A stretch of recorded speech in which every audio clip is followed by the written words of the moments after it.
السلام عليكم ورحمة الله وبركاته داوداش قيمة قايلة ميرو بودنغ داوانيسان halkan waa caweyska Hegan Web TV oo badanaa idinku soo gudbino barnaamijyo aanu kaga hadlayno dunida Soomaalida barnaamijkeena maanta waxaan ku soo qaadan doonaa dhacdooyinkii ugu dambeeyay toddobaadkii naga tagay annagoo qodobada ugu muhiimsan ee aan ku soo barnaamijkeena waxaa marti noogu ah Axmed Hegan iyo Axmed Cabdullaahi Cawke أحمد عبد الله عوكة كسودو هيجن ويب تي في. السلام الله عليكم ورحمة الله وبركاته خليفة والسلام يا أديك يا صاحبك هيجن يا دمان داود دياشة أنت هذا داون يسي أنت قدرنا داون نتابع واحد اللي هيجن بتقولي نحرس كل جنات. أحمد هيجن كسودو هيجن ويب تي في. السلام عليكم وأنا حسن تاعي خليفة أدبانو سلام يا بالشدة نداون يسي يكون ديب كداون دونن يجودهان شعب الصوماليات. waxaa kaloon salaamaya saaxiibkay Axmed Cabdullaahi Cawke oo barnaamijkeena nagala qayb qaadanaya saaxiibo fara badan oo meeshan commentiga wax ku soo qorayo oo Mustafa Iska iyo Asad Idaaja iyo kamid yihiin waan salaamaya dhamaantood waan dhawahay dawadayaasha qiimaha qayaale barnaamijkeena maanta waxaan ku soo qaadan doonaa dhacdooyinkii isbuucii tagay ama deegaanada Soomaaliyeed ugu xasaasina ugu horreyn su'aasha maanta aan weydiinayo Axmed Cabdullaahi Cawke waxa weeye sideed u aragtaa in xisbigii SPD ee dowlad deegaanka Soomaaliyeed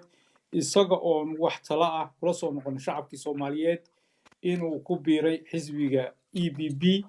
ee Abiy Ahmed uu iclaamiyay iyagoo wax wada tashi ah iyo wax ma aragtay tala aan ku socon shacabka Soomaaliyeed sideed u aragtaa هذه أدوات برت سنتها خليفة لبعض برنامج دبونية فهمتي أرنتا EPP فهمتي وحنا هذا الحيان عاد إيش أبوها ينل حنا قاعدين الهايو دولة الدنيا كسبان على ده أحرمسه يحزب حاكم لوجي هني من بينه مرة أنا قال ضد الشعب والحين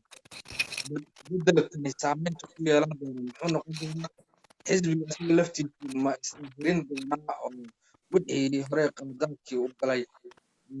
مش كبدل دونا خلقك هريق وقلي يبتدي يجي يحدد أصدق لوي عمرش شيء وحين أنت تاريخ دبل أنت تقدر تشوف إنه خبرته ودكيس مثلا دود والله من ضمن ما ضدك كبرين بدن واحد من الجكبة إن قبين وايو بحيو بين ضد كمان شيء وأمه غضبة ما قاعد بيرس إن ضد لا إسكاله أنا مقنن ودم ضد لا شقة يستي dhulkana aan ahayn ayagu shirkad ay ka shaqaaleeyeen oo boos leh ay ka shaqeeyaan waxba Addis Ababa mar walba lagu soo yeeray ayagana afkooda ka qeybgeliyay la taliyaha xagga sharciga madaxweynaha isaga laftiisa idaacadaha Itoobiya ka dhigay way ogaayeen dadku badan kamayn qabin laakiin wada liqi doono mayn sidan wada filanaynin waxoogaa dood baa laga keeni doonaa fikradaha laga qabsan doonaa sidaad og tahay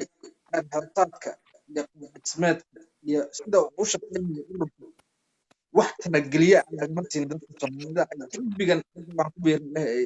soomaalida taladeeda haya marka runtii darayaan u arkaa mar labaad inuu xisbigan dhaqankiisii horeto oo horekiisi dhinaciisa ka siito uusan marnaba duruufaha dadku ay ku nool yihiin iyo danahooda iyo mustaqbalkooda midnaba uusan xil iska saarayn runtiina wax badan hadda lagama fili karo oo ka ahayn inay mar labaad sidii dadkan ay ayagoo haddana usii dhibaatayn jireen nasiib darradii dadkeena iyo deegaankeena muddada dheer haysatay wax badan ma isbedelin wax kusoo kordhinayana ma jiraan islahay aad iyo aad baa umahadsantaha cawke waxaan idinka codsanayaa su-aalaha idin weydiiyo inaad soo yara koobtaan waktiga oo iska yar iyo maaragtay daawadayaasha oo maaragtay aan rabno barnaamijka inaan soo koobno axmed hegan seed u aragtaa xisbiga dowlad deegaanka soomaaliyeed in amar ka soo baxay addis ababa oo sidii maaragtay awalba aan madaxweynaha markii la magacaabayay kumeel gaarka ah aan shacabka dadka soomaaliyeed loogala tashanin aan wax talagelyaa looga siinin in mar labaad haddana xisbigii dowlad deegaanka ee lalahaa waa kii dadka matalayay iyagoon shacabkii wax talaa la weydiinin intii amar kor looga keenay gacmaha haddana wada taagaan seed u aragtaa waad mahadsan tahay khalif aad baan mar labaad bulshada ina daawanaysa aan u salaamayaa anu aragtidayda waxaan aaminsanahay xisbigani inuu ahaa xisbi markii horena loo sameeyey in shacabka lagu dhibaateeyo oo hankool shacabka lagu dhibaateeyo uu ahaa maantana dhibaatayntii iyo wadadii ay u barteen weli kusii socda waxaa intaanan xisbiga arrintiisa gelin aan shacabka u sheegayaa go'aamadan uu gaadhay xisbi baa gaadhay laakiin go'aankii kama dambaystahay bulsho ma aha sababtoo ah bulshada lagalama tashaninba dhowr nin oo xisbigan iyo xukunka dhaqaala ku qaba haddana isla kursiga aad sii haysataan ood sandareerada kusii dheeraysataan baa go'aankan gaadhay laakiin lama odhan karo go'aan masiiriya xisbiyo kale oo fursad ay siinayaan ay shacabka codkooda u leexinayaan si ay go'aankoodii ugu beeniyaan baa jira marka waxaan isleeyahay xisbigan maanta isagaa god isku riday nin intuu is aastay oo xabaal isku riday isagu isku rogayn buu u egyahay go'aamadan ay qaateenna waa go'aan 100% inuu khaldan yahay ay bulshadu wada arkaan waxaa tusaale kuugu filan hal shakhsi oo aan dhihi karo nin wuxuu ahaa go'aan geesinimo ah qaatay damiir nool oo bini'aadanimana uu ku jiro maxamed sheekh aadan bartiisa oo xogogaala guddida fulinta ku jira ee maxay ahayday xukuumadda ahna maxay ahayda xisbiga golo dhexe ka ah wuxuu bartiisa facebooka ku cadeeyay uu ku soo qoray in wax madow oo markuu qodobada iyo xeerka xisbiga akhriyay shacabkeenna mugdi gelinaya masiirka ummadda luminaya deegaankeennana faraha ka bixinaya inuu ku arkay taasna aan shacabkii lagala tarsanina si yara la dedejinayo duuduub oo afkuub ah ay waxaan u dhaceen saa darteed isagoo codkiisii oo tabartiisu intaa ahayd uu u diiday inuu siiyo una ku taliyey in maxay ahayd shacabka arrintan la horgeeyo fikirka maxamed baa macquul ah anigu waxaan leeyahay xisbigan xisbi xalaala maaha xisbiyo kale jira kuwaa taageera diida aynuna isdhaafina inagoo ku midaysan shacbaha axmed cawke waxaan ku weydiiyey dad soomaaliyeed oo dadka soomaaliyeed xukumaya in wax kor looga soo yeeriyey intii loo keeno cod aqlabiyada hal qof mooyaane intoodii kaleeto o dhan isku raacaan maxaa ka dambeeyaa sidaada ma cabsi iyo handadaad mise maxaa sabab u ah inay yani wax khaldan oo dantoodii iyo dadkoodii intaba kasoo horjeeda oo inay saa u aqbalaan waxa keli dadku ay dhihi karaan baa maxay tahay dadkani horta dad ayagu matalaad shacabka maaha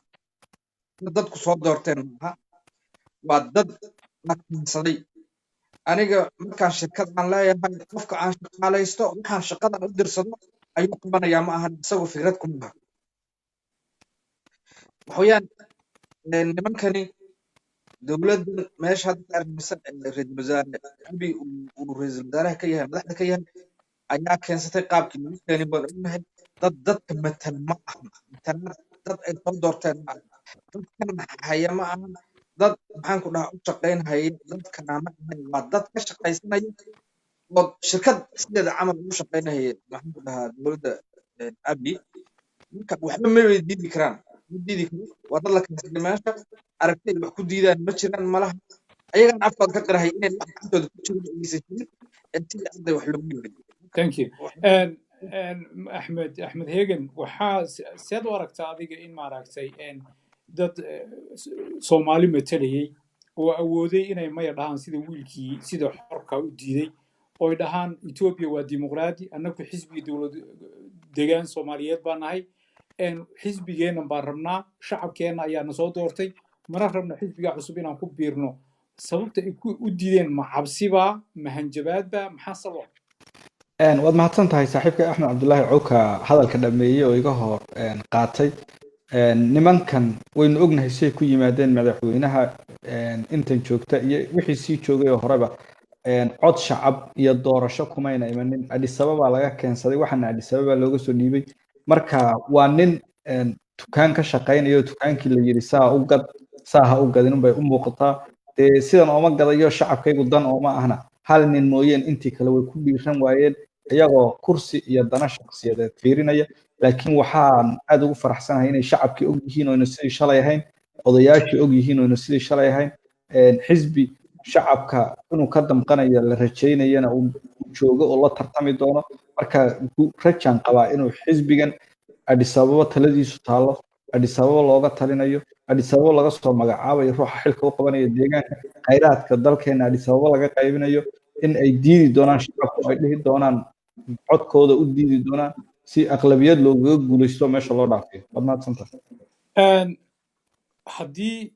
xisbigii dowlad deegaanka matalayay uu si fudud waxaan danta soomaaliyeed iyo dadka soomaaliyeed dalka iyo dadkaba aan dan ugu jirin uu si fudud u qaatay oy noqdeen tabcanayaal ay rag qayrkooda amarkooda iyo taladooda ku socda ee qowmiyadooda iyo sharciga iyo constitutionka etoobiya wuxuu ogolaa ayna marnaba garanaynin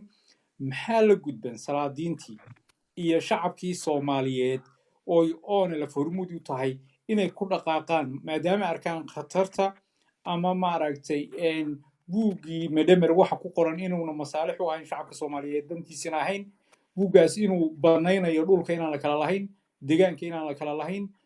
dad badan ay leeyihiin deegaanka uu saamaynta ugu badan ku yeelan doono waa ka soomaalida sababtoo ah qowmiyadda amxaaradu in la dhex galo ma ogola in ganacsato soomaali ama shacab soomaali u tagaan ma ogola tigreegu waa la mid oromo waa la mid deegaanada kale oo dhan qowmiyadoodu ma ogola dad kale oo soo dhex galaan laakiin deegaanka dayacan ee buugganba loo sameeyey ee barnaamijka loo wado waa dhulka soomaaliyeed baa leeyahay marka mar hadduu xisbigii sidaa noqday maxaa la gudboon salaadiinta ururada kaleete ee wadaniyiinta deegaanka kasoo jeeda iyo shacabkii dalka iyo dadka iska la'aan dhulka iska la'aan cawke khaliif aad baad u mahadsan tahay dadku shacabka oo qaybihiisa kala gudsan ama cuqaal ama salaadiin ama masiir ama maxaan ku dhahaayey waxgaradka intiisa kale dhalinyarada iyo haweenka iyo gabdhaha dhammaan dadka soomaaliyeed waxaa la gudboon in ay xaqooda ay u dirnaan shalayto qori baa lagu dagaalamayay siyaasad la gedisan baa isbedel wax ula iman hayo meesha ku dhamaan doonta aanan garanayna haddase weli aad muddo qallooc inay ku jirto etoobiyada lafteeda kaleeta diidan oo xisbiga ninka gacantiisa midig ahaa xigeenkiisa ahaa ebdo iyo laftiisa diidan dad maxaan ku dhaha qoomiyado kaleeto oo diiday etoobiya dadka shacabka uu had diidaan inkastoo wax farabadan oo gacanta ugu jira aysan jirin sidabata kale ay ku diidi karaan waxaweyaan inay codkooda ay siiyaan ka ay ku aaminsan yihiin ayaga u hadlaya inta qaarkiis maxaan ku dhahay laga yaabaa eedo inay u horjeedinayaan oo laf fikradda ay kaga soo horjeedaan qabiil qaarkood ay kaga soo horjeedaan qaarkood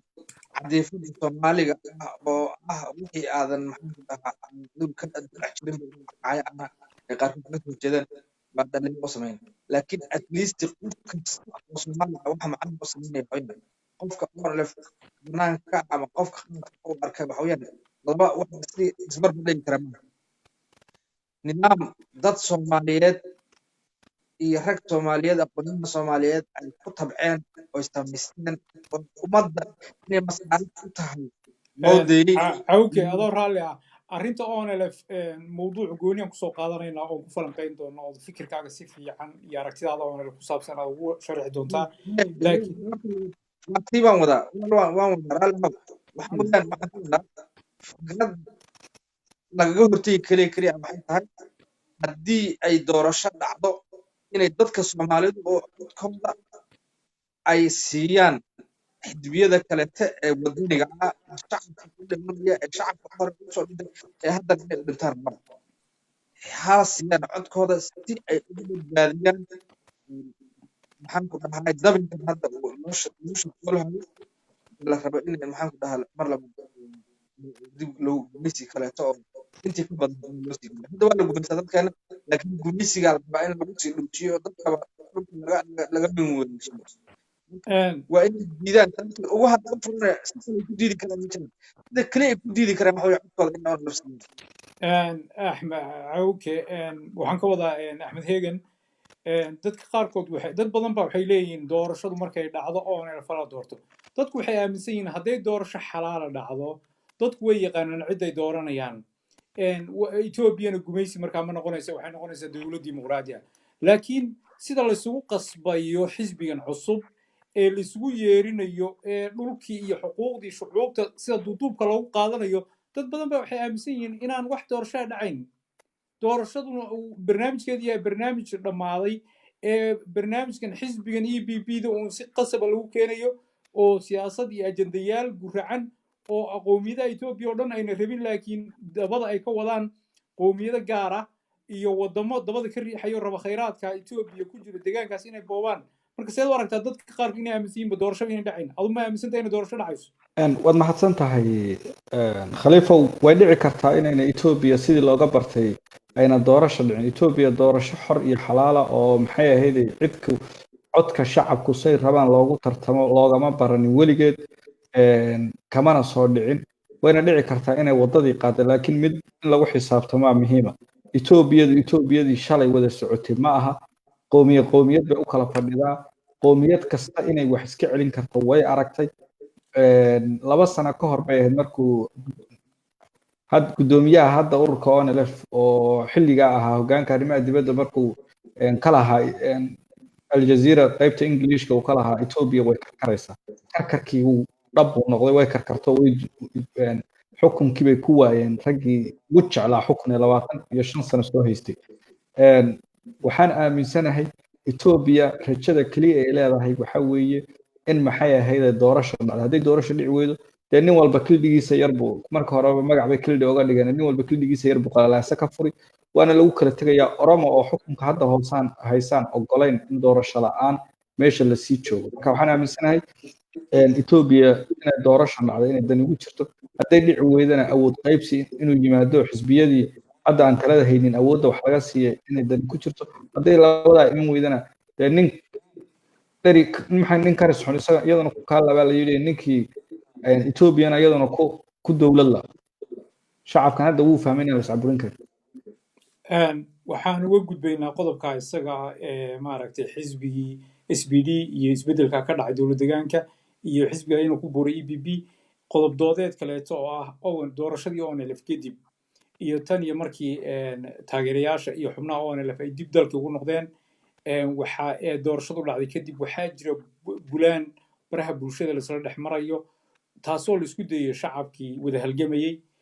naf iyo maalba soo wada huray in lagu kala qaybiyo qaab beela ah in maaragtay doorashadii aynu ogeyn sida xalaasha u dhacday dadkoo dhan wada arkayeen live-ka ahaa qof iyo codka ahaa qof cawday oo yiri waa la khiyaamay ama doorashada waxba la iska keediyo mari ayna maqlaynin in haddana ay maaragtay aan dad badan oo jira yani sidii rabi aan jirin marka maxaa sabab u ah bulaanka shacabkii Soomaaliyeed ee xornimadoonka maanta waxa la rabay inay dhinac u wada socdaan inay cududoodii caqligooda mideeyaan in gudoomiyaha cusub ee la doortay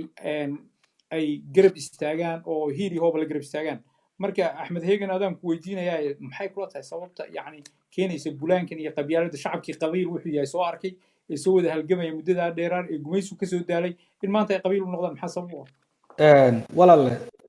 horta mid baa jirto oo arrin wax waa lasii buunbuuninaya social mediahii iyo facebook iyo aaladii looga faa'iidaysan lahaa in wanaagga lagu faafiyo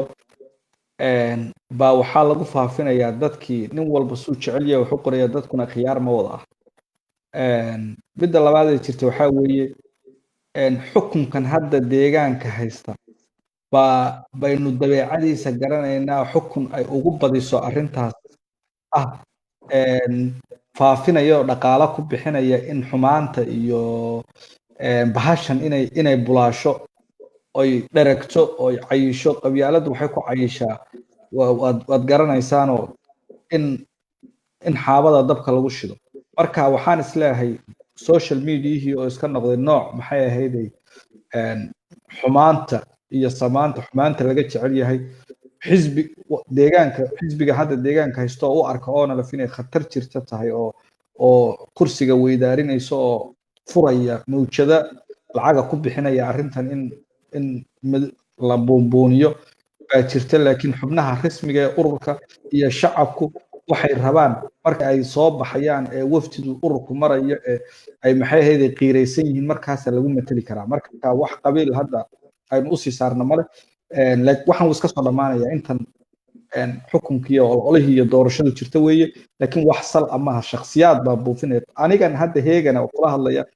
baa waxaan samayn karaa 100 magacoo midna geel laaya yahay midna booda yahay midna fadhi xumo yahay midna taagni orda yahay oo wada magac jin aho oo 10 ah oon rabo qandaraas aan ku qaatay inaan ku soo geliyo marka lama dhihi karo waxyaabahan socday social media ka socda waa wax dhab ah oo shacabka matalaadiisa hadduu jirana waa 1% wax ka siiya waxa 1% baa 10% iska dhigayo magacyo la baxaya shakhsiyaadkana weyn ognahay meesha ka shidaal qaataan cidda macalinka u ah ku takhasustay arrintan waxaana uu iska soo afjarmayaa waqti kooban ani fikirkayga waan ka baxay cawke doorashadii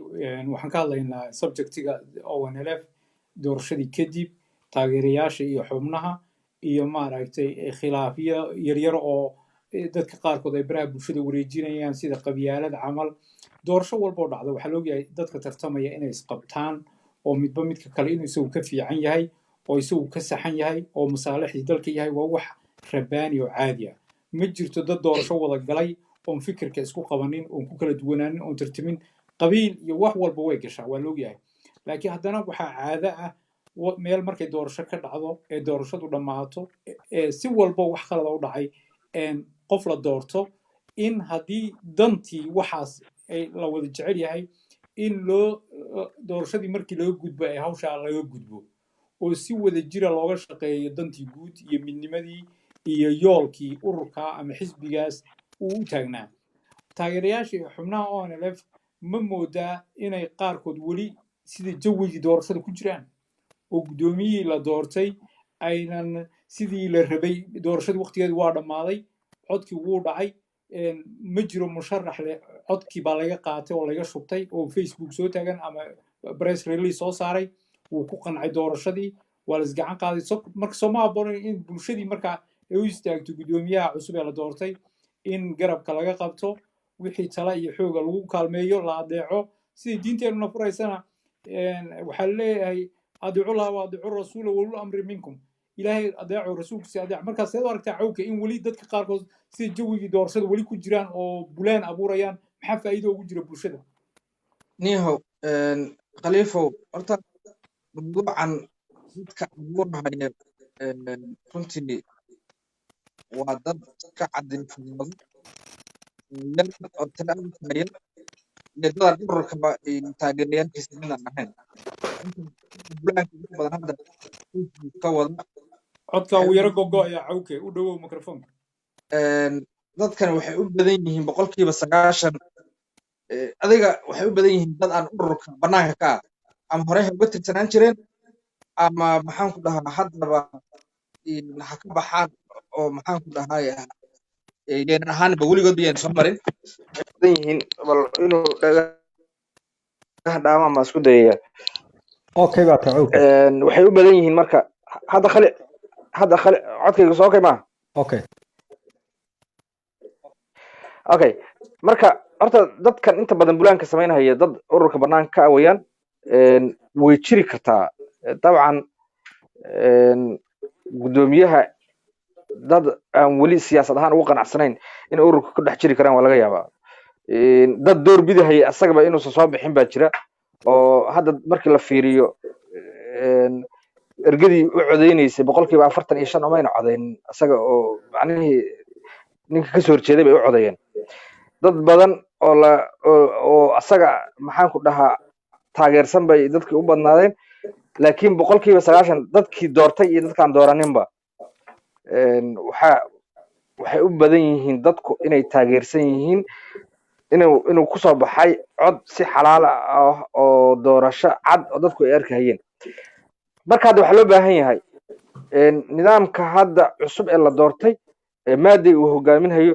asaga laftiisa ayay mas-uuliyad dhab ay ka saaran tahay inuu ururka mideeyo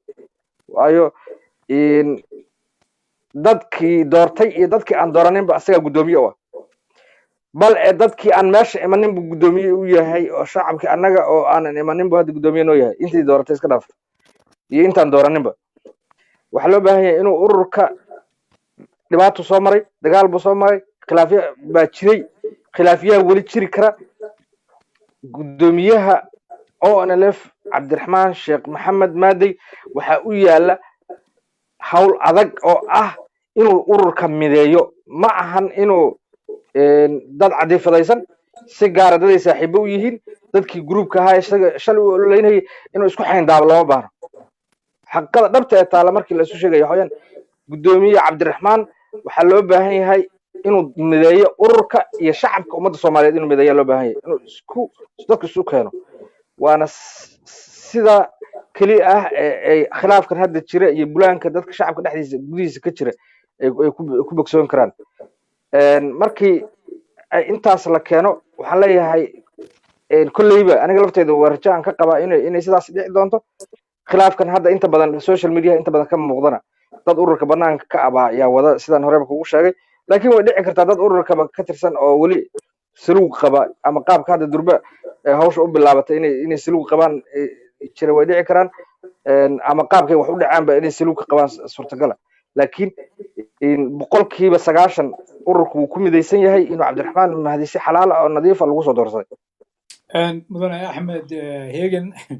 su-aashii cawko su-aashii iga hormar maxaa su-aashii soo hormarsaday aan gadaal u dhiganaya ahayd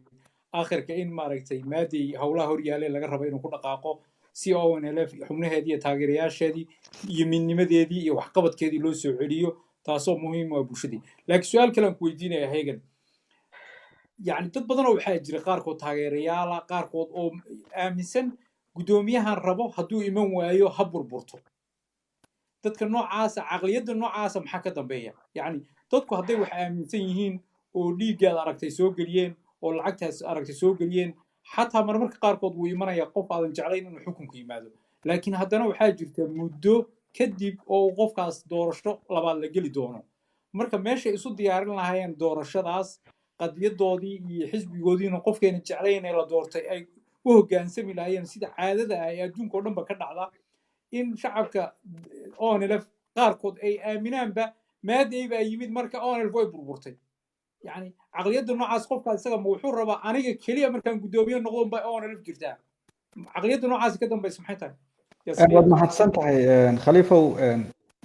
labaan u kala qaadaynaa dadka nooca aaminsan hadday markii dagaalku socday ay dad taageero bixiyo ururka ku dhex jiro shaqo qabtoo taageero ahayeenna gumaysigay necbaayeen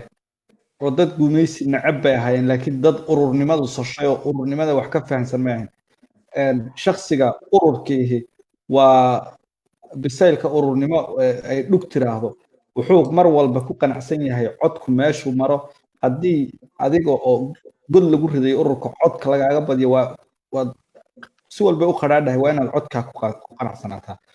waxaan dhihi karnaa laba midub bay noqon inay dadkaasi dadka gumaysi nacab oo ururnimada aan ku bislayn xubno urur oo kuman ahayn yihiin iyo inay dee ururka banaanka yihiin ay iska dhigayaan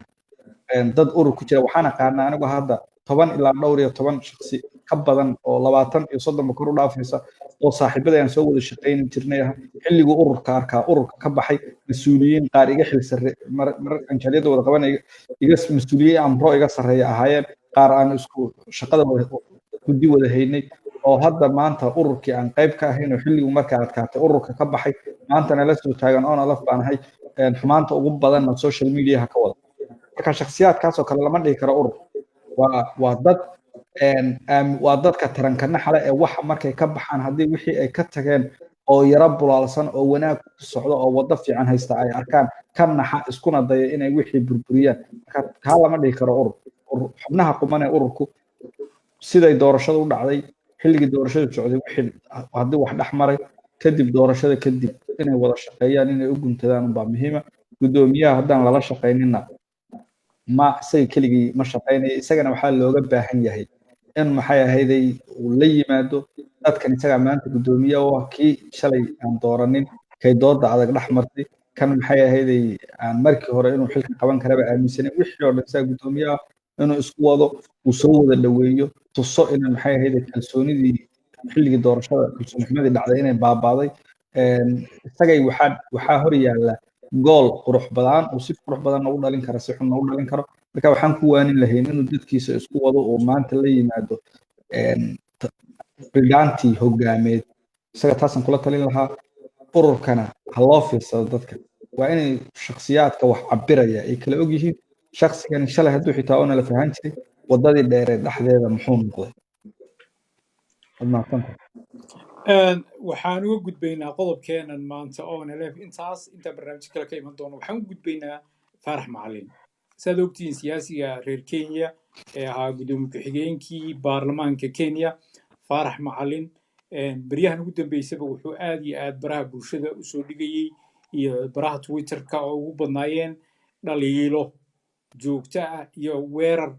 uu ONLF ku dhaliilahayo oo uu ONLF maarad ku cambaaraynayo meelaha qaarkood wuxuu ku eedeeyay ONLF inay TPLF tala shaqaynayaan dowladda Soomaaliyeed ee cadow ku yihiin inay yihiin qabiil luqadaas ayuu adeegsaday mararka qaarkood dadku qaar way ku kala qaybsan yihiin aragti ahaan seed u aragtaan weerarka isaga ee Faarax Macalin ONLF uu ku hayo ma ONLF baa ku xadgudubtay siyaasiyaas caanka ah mise isaga ujeedada uu kaleeyahay maxay tahay dhaliilahaas joogtada ee ONLF ku hayo xawki horta waxaa jira cudurdaaro fara badan oo loo samayn karo Faarax waxaa jira dagaalkii dheeraa ee 30 sano socday dagaal aad u kharaar buu ahaa siyaabo kala gedisan buu uga qayb qaatay Faarax Macalin wuu ku amaanan yahay aniguna waxaan aaminsanahay midda kali ah halganka iyo halgamaagu ay ku ixtiraamayaan inay midaas tahayo weli laga gaabsanayo dad aan aqoon fara badan aan u lahayn oo iska yar wixiga ah waa laga yaabaa inay aad u durkayaan laakiin Faarax Macalin arintan uu ku khaldan yahay ururkan asagu taageero ayuu u ahaa member kama ahan madax kama ahan go'aamadiisa meesha lagu gaadhayo lagama maxaan ku dhahaa ma fadhiyo dad baa maamula dad baa loo soo doortay dad baa matala ururka iyo xubnihiisa go'aan bay gaadhayaan hadduu doono ha kharaaraado ama ha khaldanaado laakiin inuu asagu caytamo oo weliba hadda Faarax Macalin wareysiyadiisa hadda ugu dambeysay maynan ahayn dhaliil mayn ahayn urur ONLF iyo siyaasiga iyo ururka iyo waxa jira iyo madaxda waa la dhaliili karaa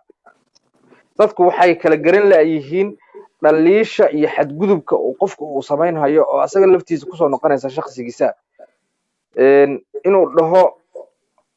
ka been sheego ururka siyaasadiisa asagoo ku dabaqahaya dad ay ONLF saaxiibo la tahay asaga laakiin ay siyaasadda cul ku yihiin oo ama ha ahaado dadka deegaan ahaan ay meel Kenya North Eastern ay ka soo wada jeedaan ama noqoto ama dad siyaasadda geeska Afrika ay ka soo horjeedaan ha noqoto ONLF waa urur yani arrimihiisa dhan u madax banaan cidna kalama yani in looma yeeriyo in loo yeeriyana ma aha ONLF inay cidi u yeedhisa ma ahan madaxdan waa madax la doortay ururka xubnaha doortay waa lasoo doortay waxaa loo doortay inay matalaan danaha iyo siyaasadda ururka onlf meeshay geli karto ee laga soo bixin karo ee laga dhiraandhirin karo inay galaan meeshay doonta ha noqoto laakiin isagu waxaad moodaa inuu ku dabaqaya marka dad siyaasiyiin oo soomaali ah iyo dad siyaasiyiin oo kaleeto oo isaga ay iska soo horjeedaan oo onlf ay la kulantay isagoo oo ka jawaabaya inuu hadalla xadgudub uu ku hadlayo marka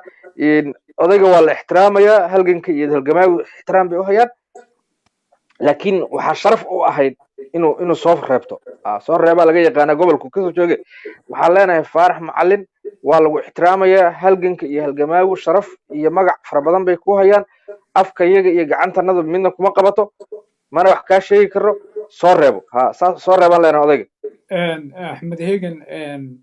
faarax macalin siyaasiga north eastern kenya runtii meelo badan ka hadlay waxaad moodaa saxaafadda inuu marinayo dhaleecayn cambaarayn iyo weerar uu ku hayo jabhadda onlf ee xaqudirarka ah ee shacabka soomaaliyeed u halgamaysay muddada dheer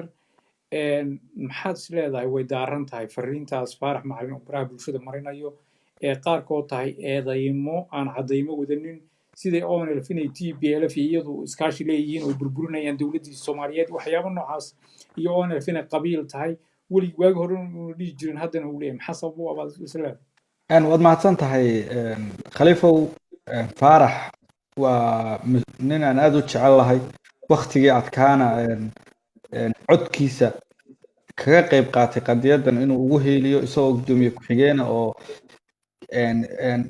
talk show hard talk barnaamij la odhan jiray laga wareysanayaan xusuustaa oo taariikhda halgankan iyo magacan iyo suu ku baxay iyo taariikhduu leeyahay mugweynideedii raadkii ururka inuu yahay ka hadlaya si adag nooga hadlaya isagoo marar badan tplf iyo malla zanaawi iyo arrimihiisi ka hadlaya waxyaabo badan oo faarax loogu dulqaadan oo xusuus aho oo xilligii adkaa ee nin walba oo mas-uuli uu gaban jiray inuu qadiyadan magaceeda sheegay buu ku jiray waan ku ixtiraamaynaa waanu ku jecel lahay aad baanu u qadarinaynaa faarax laakiin waxaad moodaa intii hadda muddadii ugu dambeysay ee qoladan nabad iyo nolol la dhahee farmaajo iyo xukunka yimaadeen qalbi dhagaxna la gacan geliyey la dhiibay intii ka dambeysay faarax inuu waraysiyada uu bixinayo qaabka wax u dhigaya inay bataatanba sidii hore kasoo horjeedo ood moodo kow inuu magacii uu shalay isagu qirayo inuu magac taariikhiya yahay maanta qabiil ku sheegayo oo moodo maxay ahayd ururkii qolyihii 27 sano soo dilayeen dhiigga shacabkeena qabay ee kumaankum wiil aanu isu weynay inuu ururkii ku lambarinayo inay isku group yihiin waxyaabo noocaas oo munaasab ahayn oo shakhsigu markuu mas-uul heer kaa gaadhay uu yahay laga rabo inuu ka dhowrsado oo anshixiisa ku ilaashado inuu galgalayo ood moodo inay raadkiisii dib u tirtiraysay iyo jacaylkii iyo wanaaggii loo hayay anugu waxaan markaan baaritaan ku sameeyey fiiriyey maxaa faarax ku qasbaya waxaa ii soo baxday siyaasadda doorashada north eastern oo dhowr mar ay shag saaxiibadiina ururka hadda u dhow oo guddigii wadahadalka ka mida dadka stakeholderka ee ururka siiya talooyinka ururka maxay ka ah lexjeclada inay qayb ka yihiin aaminsan inuu siyaasadda ku kala fog yihiin taa uu ku dabaqaya inuu onlf uu dhaliilo iyo dacaayadi iyo waxaan qabanin hawada u mariyo waxaa kusoo biiray nimankaas madaxweynaha jubbaland oo isaga laftigiisa ay aad xurguf xun uga dhaxayso oon labadooda dhex martay ahayna xurguf laga soo minguurinayo filla soomaaliya ah waxyaabo badan oo noocaas ku dabaqaya marka annagu faarax waxaan leenahay waan ku jecelahay mas-uul baad noo ahayd waxyaabo badan oo abaal aan ku haynaa qadiyadana waad leedahay markii xaqiiqda laga hadlo lagaama leh siduu saaxiibka cowka u sheegay soo reebo raadkaagii dib ha ugu tirtirin bil iyo labo wax la soo har munaasabna maaha wuxuu hadda saxaafadda marinaya waad mahadsan tahay intaa uma dhaafayaan aad iyo aad baad u mahadsantihiin waxaan soo gaarnay guntii iyo gebagabadii barnaamijkeena maanta oo aan kaga hadlaynay saddexdaa qodob ee muhiimka laakiin waxaan rabaa intaana barnaamij ka bixin inaan su-aashii ugu dambeysay idin weydiiyo cawka anoo ku hormaraya guddoomiyaha jabhadda wadaniga xoreynta ogaadeeniya doctor cabdiraxmaan sheekh maadi maadi waa la doortay weli muuna magacaabin hay-adihii hoggaanadii kala duwanaa ee jabhadda ONLF. Bulshada qaar baa ka tirsanaysa qaabka wax u dhaceen, qaar baa dhaliilo u haya, qaar baa isaga inuu yacni guddoomiyaha noqdo aan ku qanacsanayn. Waxaa jira dad cadowga oo bulshadii inay ka dhex kalluumaystaan isku dayaya. maxaad is leedahay yaa loo baahan yahay sidee loo baahan yahay inuu soo dhiso hoggaanada waqtigan xaadirka la isleeyahay hawshaa way ka bixi karaan, inuu magacaabo oo bulshada mideeyaan, dadka wax tirsanaya oo dhanna ku qancaan si ay u timaado. maxaa loo baahan yahay cawg? horta cabdiraxmaan mahdi ma u malaynayo qof siyaasad ahaan wax ka waxaysan oo tabasho ay jirto waa laga yaabaa oo qaabka dadku way kala aragti duwan yihiin. number one, dadka siyaasadihiisa aan 100% taageersanayn baan ku jiraa.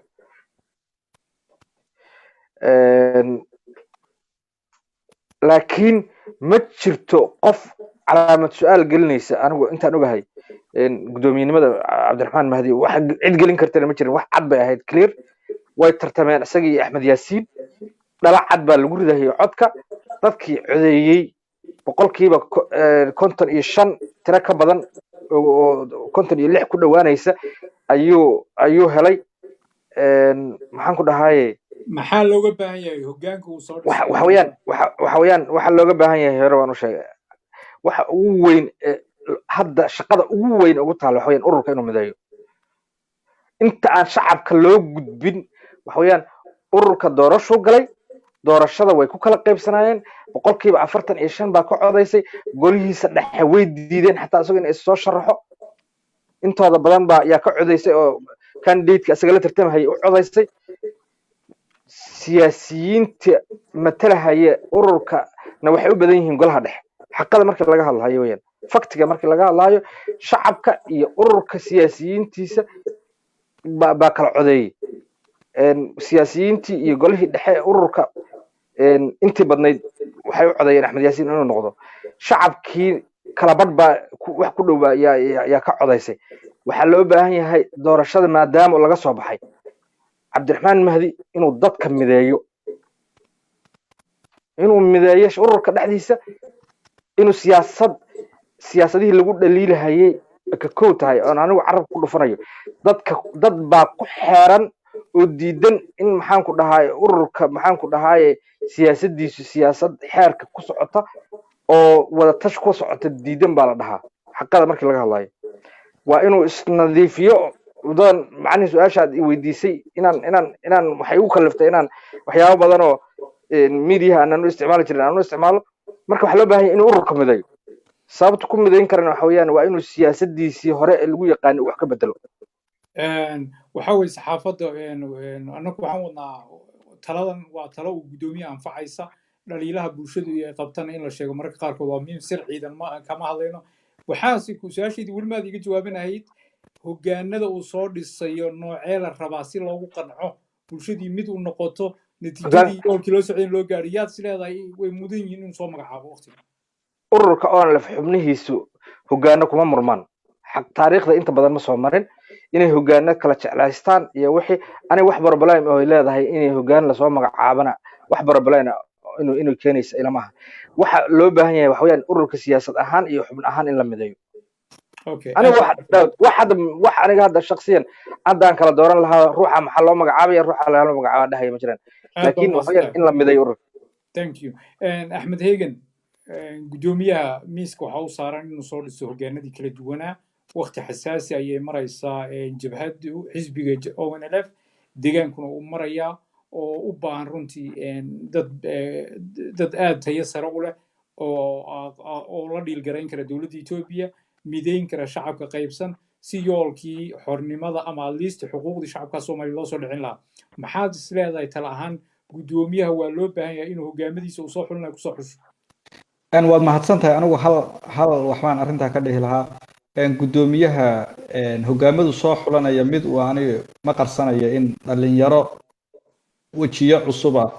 oo xilligan marxaladan isrogroga badan la jaan qaadi kara inuu keeno. aad bay u danaynayaan shacabku. aad baa loo wada danaynaynaa waan jeclaan lahayn haddii inuu rabitaankanaga uu wax ku soconayo dad wejiyo cusub dhalinyaro ah oo loo tababaro hogaaminta guddigan cusub kasoo mid noqdaan waana marxaladoodii baa la marayaa xisbi baynu noqonay siyaasad iyo galaangal iyo waxaa loo baahan yahay bulshada shacabka kasbashadiisii marka guddi isku dhafa oo guddi fulin isku dhafa oo kuwii hore iyo kuwo cusub iyo wejiyo cusub iyo dhalinyarada golaha dhexe oo fursad la siiyo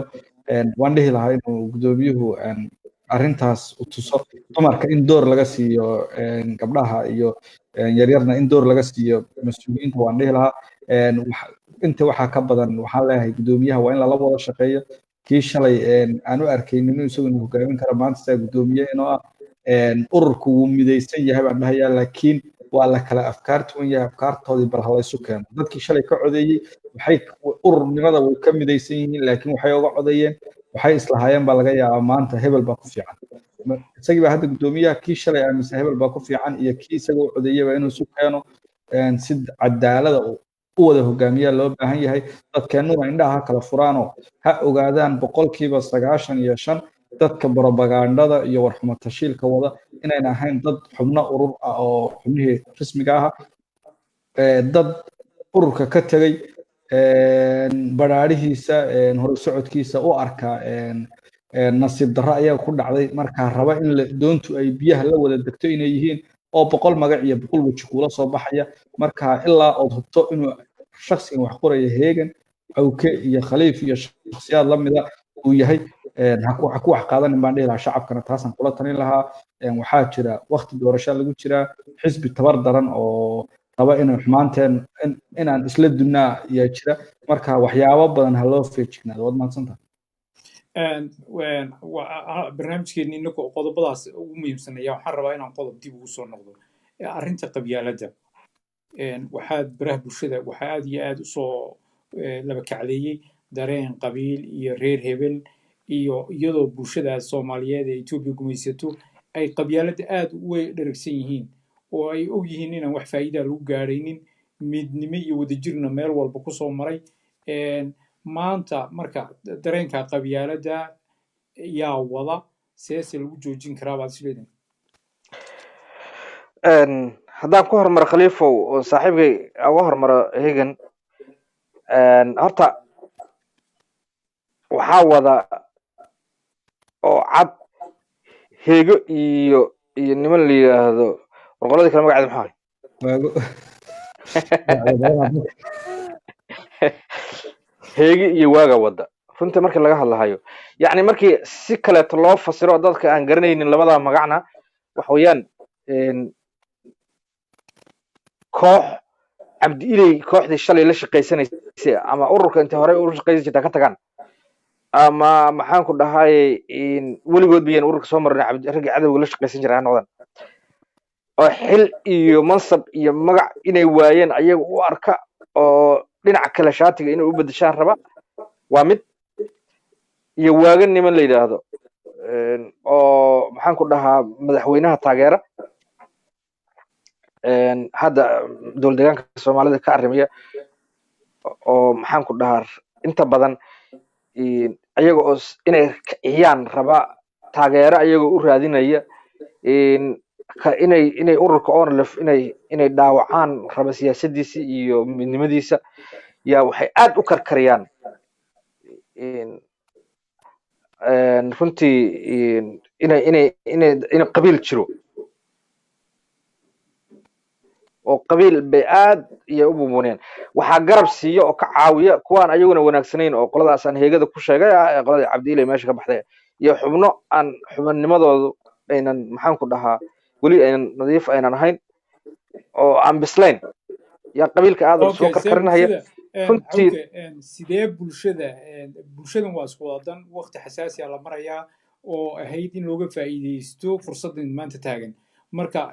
qabyaaladna waad ogtahay dadku hadday qaybsamaan diintuna way ka hadashay cid ku liibaanaysa male waa lagu wada fashilmayaa arrinta iyadaasayna u dhicin oo bulshada iyo hawshaa looga joojiyo maxaad is leedahay yani waa loo baahan yahay lagu dhaqaaqo qodobkaas iyo qodobkaas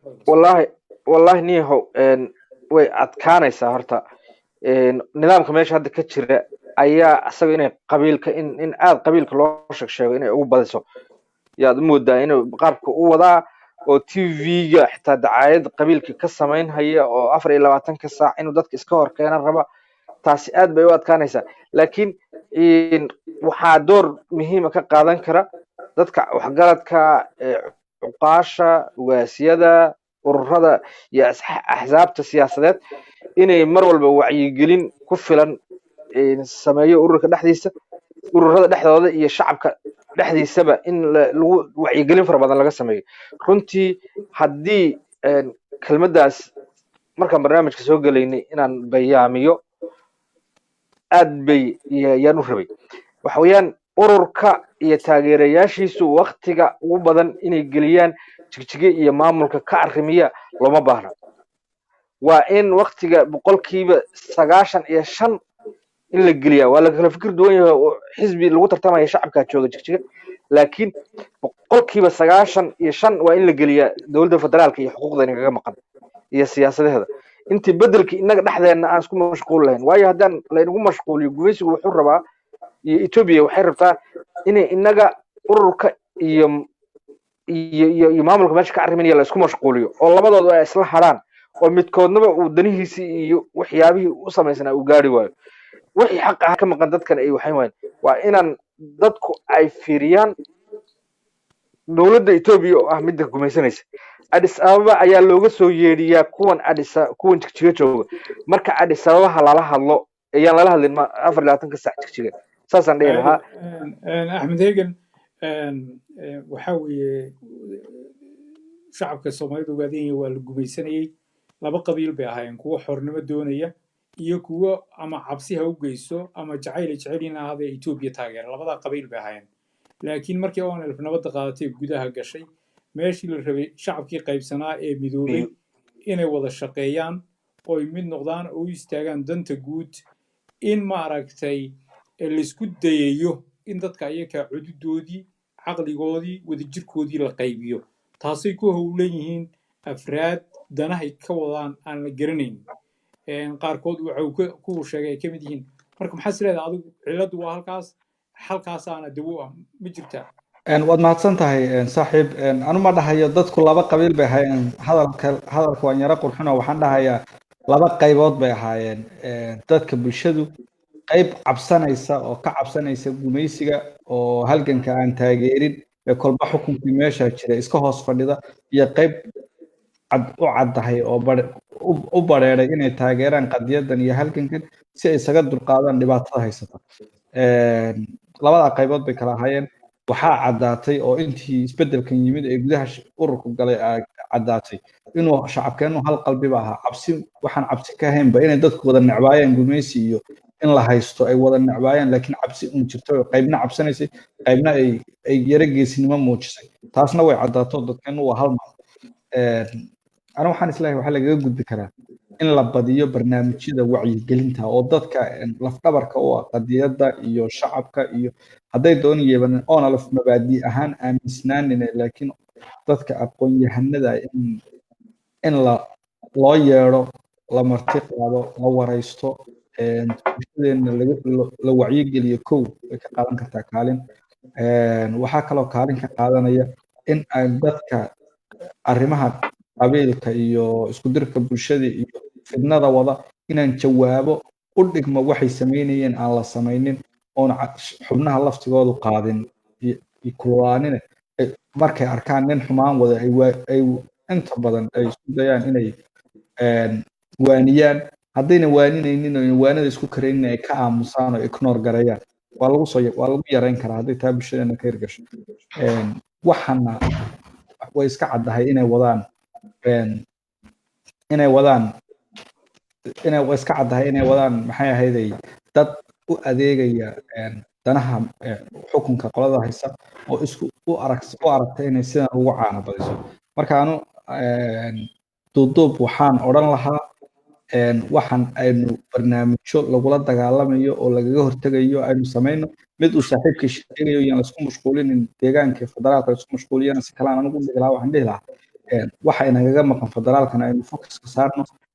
maadaama ay dhowr bilood 5 bilood 6 bilood ka hadha doorashadiina hadday in uun doorasho xor iyo xalaala dhacdo sayna shacabkeenu ugu kalsoomin oo wacyigelin la'aan iyo nalooma sheegin saan cidda noodantii aynu u dhihin waa in wacyigelinta la badiyaa oo shacabka loo sheegaa inayna mar dambe codkooda isku dilin waad mahadsan aad iyo aad ayaad u mahadsantihiin daawadayaasha qiimaha qayaalo meel walbood naga daawanaysaan barnaamijkeenii maanta oo ay marti noogu hayeen axmed cabdulaahi cawke iyo axmed heegan iyo anigoo khaliif cabdicali ahaa oo idiin soo gudbinayay intaa ayuu ku dhan yahay intaan barnaamijkan barnaamij lamida ku kulmayno intaa iyo nabadgelyo assalaamu calaykum waraxmatullaahi